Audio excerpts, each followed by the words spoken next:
찬양으로 우리 교회 생애를 축한 우리 찬양대에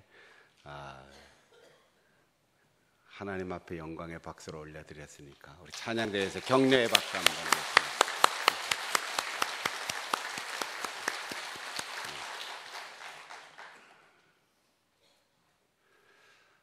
바울 사도는 그의 사역의 말년에 여러 편의 편지를 써서 교회에 보냈습니다. 주로 감옥에 갇혀서 편지를 보냈다고 해서 여러 편의 옥중서신이 있는데 바울 사도가 마지막으로 쓴 편지는 목회서신입니다. 디모데 전후서와 디도서로 이름이 붙어있는 이 목회자들을 위한 그리고 교회를 위한 서신이 그의 마지막 편지였는데 아마도 에베소 교회에서 목회하고 있는 충성스러운 자신의 제자 그리고 선교의 동역자인 디모데, 믿음의 아들이라고 표현할 만큼 애정을 가지고 지켜본 후배 목회자에게 보낸 편지가 오늘 우리가 읽은 본문의 주인공이고 또 바울 사도의 편지를 보내는 목적이기도 합니다. 6장으로 되어 있는 이 짤막한 편지는 원래 장절이 있는 게 아니라고 늘 말씀드렸죠. 한 편의 편지인데 우리가 구별한 단위로 보면 1장에는 인사를 했고 거기에서 2단에 주의를 기울여야 한다. 그렇게 1장을 열었고 3장에서는 교회 지도자들에게 보내는 교훈, 4장에서 다시 한번 이단을 경계하는 교훈, 그리고 5장에서는 교회 안의 노인과 젊은이, 과부, 장로 이런 다양한 계층의 신자들을 어떻게 가르쳐야 할 건가를 이야기하고 마지막 6장에서는 목회자의 자격은 이런 사람들이어야 한다. 그래서 디모데로 하여금 교회의 지도자들을 잘 세울 수 있도록 권면하고 있습니다. 그런데 인사와 이단 경고 그리고 사람과의 관계, 교회를 어떻게 이끌어가야 할 건가 그 사이에 그러니까 가르치고자 하는 목적의 제일 서두에 무엇을 얘기하느냐 하면 오늘 우리가 읽은 본문에 예배에 관해서 이야기하고 있다는 사실입니다. 이단을 방지하기 위해서 교회가 교회답기 위해서 교회 성도들이 제대로 양육받고 교회에 좋은 지도자가 세워지기 위해서 교회가 가장 중요하게 해야 할 일이 예배라는 거예요. 예배에 실패하면 많은 사람이 모여도 이단 집단이 될 수 있고 예배에 실패하면 목회도 뒤틀리게 되고 성도들의 삶에도 온전한 기쁨이 없기 때문에 바울 사도는 첫째 권면한다 그러면서 이 첫째가 순서로 앞에 나와 있어서 순서가 제일 먼저 있어서뿐 아니라 가장 중요한 것이기 때문에 강조한다라고 말하고 있습니다. 그는 사역도 중요하고 사람과의 관계도 중요하고 교회를 방어하고 지키는 것도 중요하지만 그 모든 것보다 가장 중요한 것은 맨 앞에 그리고 가장 중심에 예배가 있어야 된다는 거예요. 그리고 그 예배의 중심에 기도가 있어야 된다는 거죠. 기도 없는 예배, 기도 없는 찬양, 기도 없는 설교, 기도가 전제되어 있지 않은 모임, 사역, 회의 그 어떤 것도 이단과 싸워 이길 수 없는 나약한 교회를 길러내는 것이기 때문에 어떠한 일, 어떠한 규모, 어떠한 사역을 해도 반드시 첫 번째 그리고 그 중심에 기도가 있어야 된다는 거예요.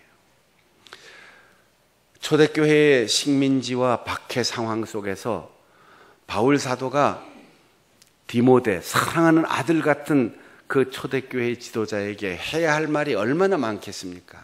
그런데 기도하라는 거예요. 사랑하는 성도 여러분, 74년 동안 우리 장충단 교회를 지켜주신 하나님 아버지께서 75년, 80년, 100년을 내다보고 새로운 도약을 꿈꾸는 우리들에게 제일 먼저 가장 중요하게 해야 할 일, 기도하라. 예배를 소홀히 여기지 말라라는 것이죠. 우리가 정치적 상황, 세계적 상황, 경제, 또 여러 가지 교육 제도, 군대의 문제, 우리가 생각해야 할 수많은 과제들이 있지만 너는 예배하라. 너는 기도해라. 너희들 교회는 기도하는 교회, 예배가 살아있는 교회가 돼야 한다는 거예요. 제가 여러 해 전에 설교를 하면서 얘기를 드렸고, 오늘 여러분에게 나눠드릴 에세이집에도 한 꼭지가 있는데, 24편의 이야기 중에 한 이야기가 있는데, 그 이야기에 영화 얘기가 있습니다.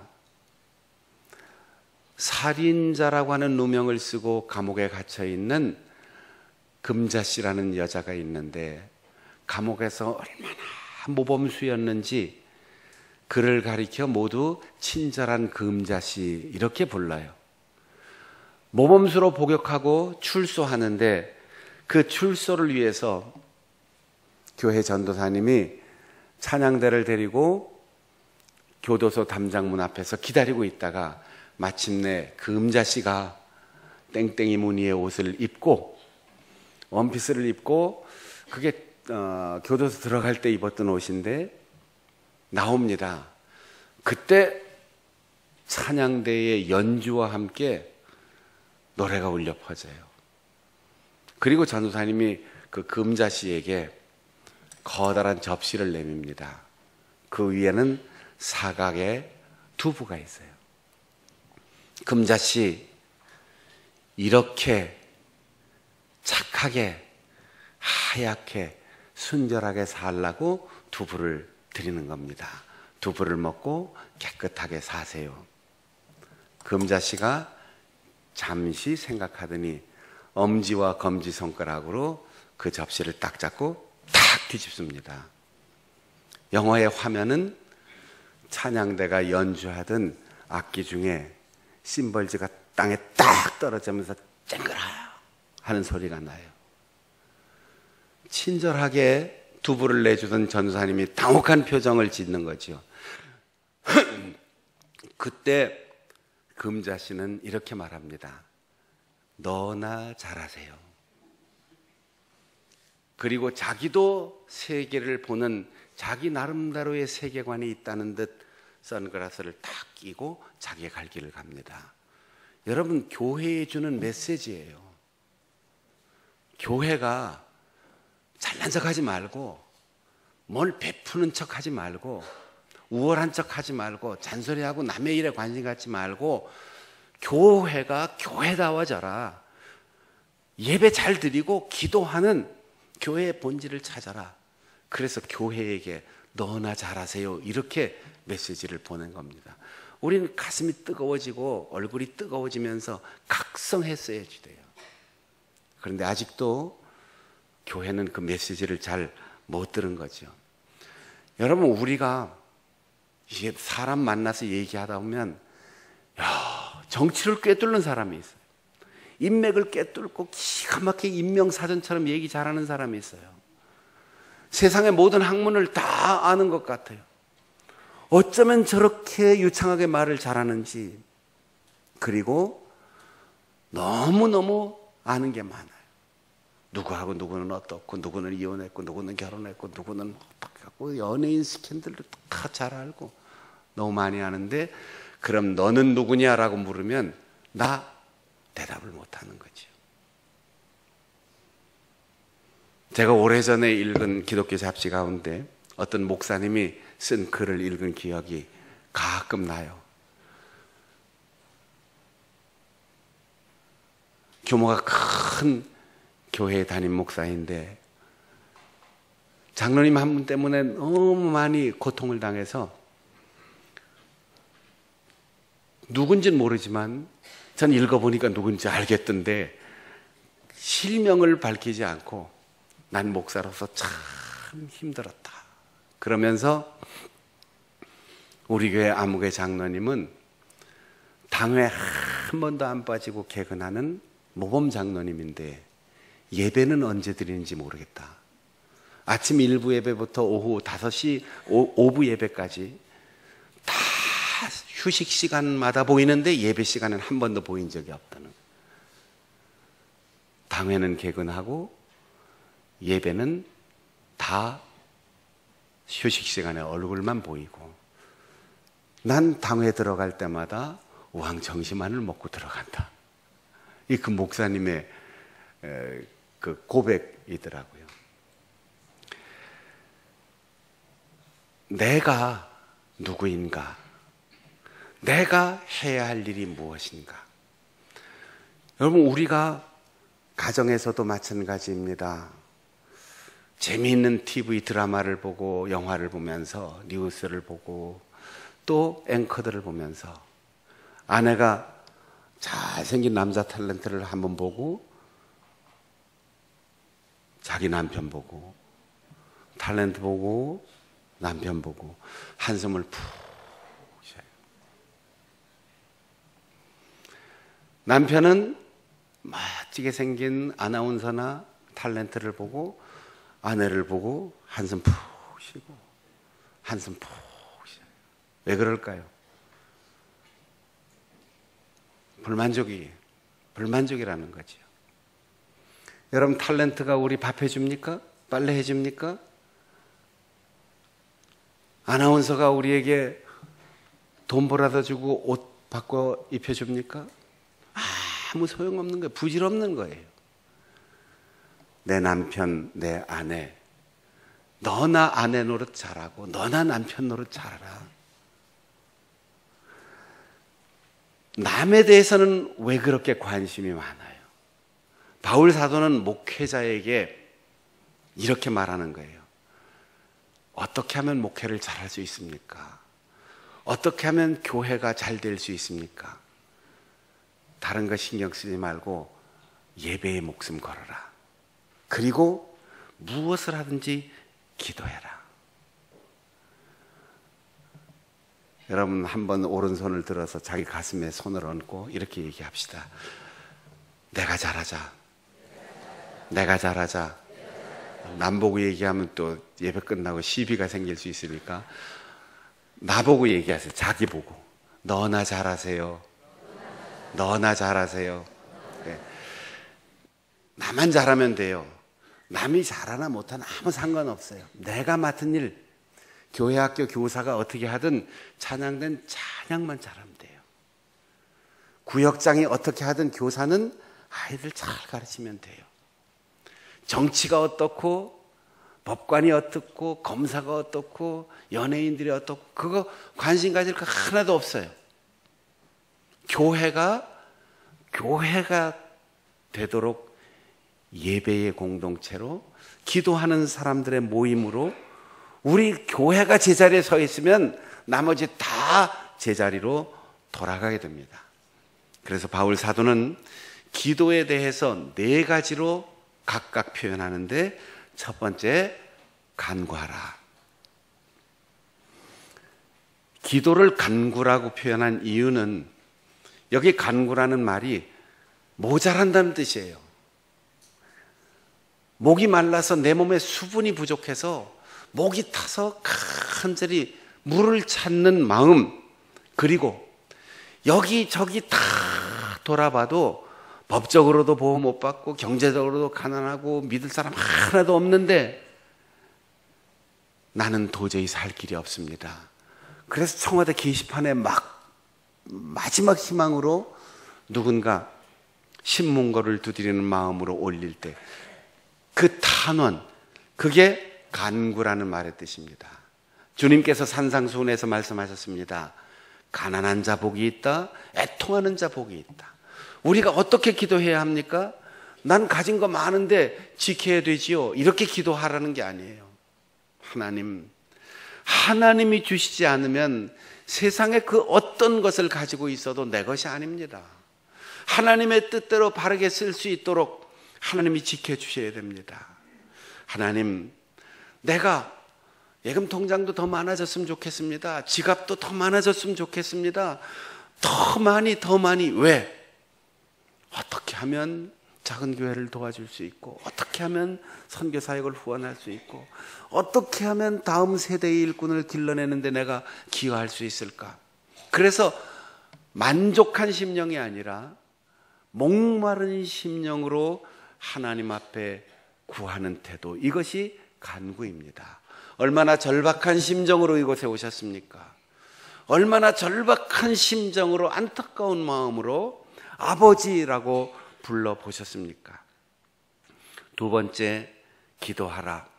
이 말이 가장 많이 쓰이는데, 이 기도라는 말은 하나님 앞에 선다, 거룩한 장소에 나간다, 두 가지의 의미를 가지고 있어요. 사도행전 16장에 보면 바울 사도가 아시아의 선교를 마치고 유럽의 부름을 받아서 유럽으로 건너가서 첫 도성 빌립보에 이르렀는데, 소아시아에서 전도할 때는 유대인들이 흩어져 살고 있으니까 안식일마다 유대인의 회당에 찾아가서 거기서 복음을 전했습니다. 그런데 유럽에 가니까 유대인들이 없어요. 회당이 없어요. 그래서 안식일이 되었을 때 장소를 찾지 못하고 사람을 찾지 못하고 건물을 찾지 못하니까 기도할 곳이 있을까 해서 강가로 나갔다고 했습니다. 그렇게 기도할 처소를 찾아 하나님 앞에 서려고 하는 그 마음을 보시고 하나님께서는 준비된 루디아라고 하는 열린 마음의 소유자를 만나게 하셨고, 정기적으로 그 장소에서 집회를 했던 겁니다. 그래서 16장 16절에 보니까 다시 그 기도의 처소를 향하여 그날 가는데 귀신 들린 여자를 만났을 때 귀신아 나가라 라고 한마디 외침에 귀신이 쫓겨서 나가는 기적의 역사가 일어났어요. 그리고 그것 때문에 억울한 누명을 쓰고 감옥에 갇혔는데 16장 25절에 보니까 원망하고 불평할 만한 상황에서 여전히 감옥 맨 깊숙한 곳에, 그리고 철창으로 문을 굳게 닫아 걸고 간수들이 첩첩이 지키고 있는 그 감옥의 한밤중에 기도하고 찬송하니 옥터가 움직이고 옥문이 열리고 창고가 풀어지는 놀라운 역사가 일어났습니다. 이곳에 올 때 박순영 목사의 얼굴을 기억하려고 하지 말고, 아무개를 만나서 재미있게 수다 떨겠다 이 생각하지 말고, 하나님 앞에, 그리고 하나님이 나를 만나주시는 거룩한 장소에 하나님께서 성령으로 우리에게 임재하신다고 하는 이 거룩한 신전의식이 여러분에게 있기를 바랍니다. 세 번째로는 도고 기도입니다. 도고란 말은 면접한다, 만난다, 그런 뜻인데 표준 세번역에는 중보기도라고 의역했어요.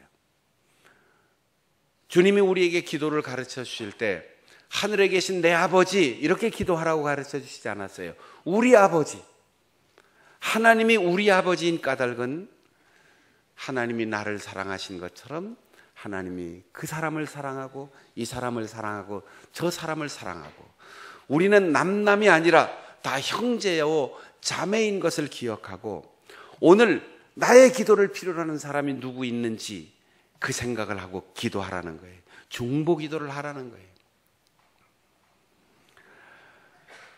오늘 저에게는 개인적으로도 참 감격적인 생각이 많이 오가고 있습니다. 1992년 27년 전에 우태복 선교사님이 처음으로 러시아 선교사를 꿈꾸고 준비하며 파송할 때 전라북도 부안에 있는 곤산 앞바다 아주 조그만 섬교회에 선교사 파송을 받았어요. 그 교회 담임 교역자는 전도사님이었습니다. 제가 치리 목사였어요. 그래서 전도사님이 목회를 하니까 제가 가서 선교사 파송식을 했는데, 그때 제가 이렇게 얘기했어요. 선교사 파송도 못한 교회 목사가 와서 선교사 파송식을 집례해서 참 미안합니다. 우리도 빨리 선교사 파송하는 교회가 되도록 제가 기도할게요. 남에 대해서 얘기하지 않고 제가 너는 누구냐라고 생각할 때 내가 선교사를 파송할 수 있도록 기도하겠습니다. 그리고 나서 25년이 지나서 저는 해외 선교위원장을 하게 됐어요. 그때 그 선교사가 우태복 선교사님입니다. 그리고 그 교회 장로님 한 분이 선교사 파송을 위해서 전적으로 헌신해서 지금도 생존해 있는 그 장로님의 후원이 우태복 선교사님을 첫 파송에 후원하는 힘이 되었어요. 그렇게 27년의 세월이 지난 거죠. 1992년에 오피란 선교사도 집사 내외가 축구를 접고 태국의 평신도 선교사로 파송되었어요. 그리고 그 부모님, 그분들을 제가 지난 교회, 서울교회에 있을 때 아마 한 20년쯤 전에 선교사 파송을 했는데, 여러분이 받은 이 간지에 보면 밑에 사진이 2개가 들어있어요. 이쪽에 그 부모님들이 선교사 파송 받을 때 아기였던 그 따님이 결혼하고 이제 똑같이 아기를 데리고 이렇게 다음 2대의 선교사님이 되어서 이렇게 가게 됐어요. 전에 있던 교회에서는 부모님을 파송했는데 이제 우리 교회에서 자녀 선교사를 파송하게 돼서 얼마나 감사한지 모르겠어요. 오피란 선교사님이 제가 우리 교회 부임했을 때 그 태국에서 한 100명 정도 중학생부터 대학생까지 많은 아이들을 기르면서 대학까지 보내고 그 아이들을 양육하고 2명을 한국으로 유학을 보냈습니다. 저에게 연락이 오고 우리 태국 선교에 관심 있는 사람들에게 연락을 했는데 2사람을 유학을 보낸다고 해서 제가 뭐라 그랬어요? 유학을 보내려면 미국을 보내든지 태국에도 신학교가 있고 유럽을 보내든지 태국의 지도자를 한국으로 뭐하러 유학 보내냐, 제가 그랬어요. 그런데 2사람이 왔어요. 한국말을 배우기 위해서 2년 동안 경북대학교에서 한국어 과정을 그 2사람이 공부하고 우리 서울신대에서 신대원을 다 마치고 지금 태국에 돌아가서 교회의 중요한 지도자들이 됐습니다. 그때 막막했어요. 2사람이 와서 한국어 과정하고 대학원을 해야 되는데 오선 교사님이 재정적 후원을 할 입장이 못 되니까 한국에서 어떻게든 책임져 줘라. 그럼 사람을 보낸 거지요. 제가 지난 주간에 대전에 있는 성락원에 여교역자들 은퇴하신 분들이 노후에 머물고 있는 성락원을 우리 여전도회 임원들하고 방문했는데, 제가 지금 30년째 성락원을 꼭 담임 목사인 제가 여전도 회원들하고 같이 갑니다. 한 번도 빠짐없이 아무리 바빠도 성락원에 가는 이유는 그분들은 도고 중보 기도를 계속하고 있는 분들이기 때문이에요. 거기 가면 제가 개인적인 이야기, 우리 가정, 우리 교회, 그리고 교단, 한국교회 얘기들을 쭉 하면서 다 70, 80 넘은 그런 은퇴한 교역자들이지만 여종들이 밤낮으로 중보기도 하는 그분들에게 기도의 제목을 주고 오지요. 그때 가서 제가 오피란 선교사가 대책 없이 애들 2를 보냈는데 이 아이들을 도와줘야 됩니다. 그런데 내가 큰 교회 가서 돈을 많이 대줄 수 있는 사람을 만나서 하는 얘기가 아니고 노후를 보내고 있는 그 여교역자들에게 가서 이 얘기를 한 겁니다. 기도해 주세요. 기도 부탁을 하고 점심 식사 후에 돌아오려고 하는데 성낙원 원장님이 저보고 만나자고 저하고 마주 앉았는데, 목사님, 우리 성낙원 식구들이 용돈 전략해서 모금해가지고 그 두 아이들 장학금 주겠습니다. 자그마치 2년 동안 매 학기 500만 원씩 성낙원 할머니들이 그 아이들의 어학연수 기간 동안 장학금을 줬어요. 그래서 그 다음에는 아예 오필한 선교사 들어왔을 때 같이 가서 또 기도하고 감사의 인사도 하고 왔습니다. 그 어간에 우리 교단에 태국 스포츠 선교회를 조직하게 되고, 제가 재정을 담당하는 재정 담당 이사가 되어서 그 아이들 대학원 다니는 동안 전국적으로 교회마다 후원 이사회를 위촉해서 그 아이들이 공부를 다 마치고 돌아갈 수 있게 되었던 거죠.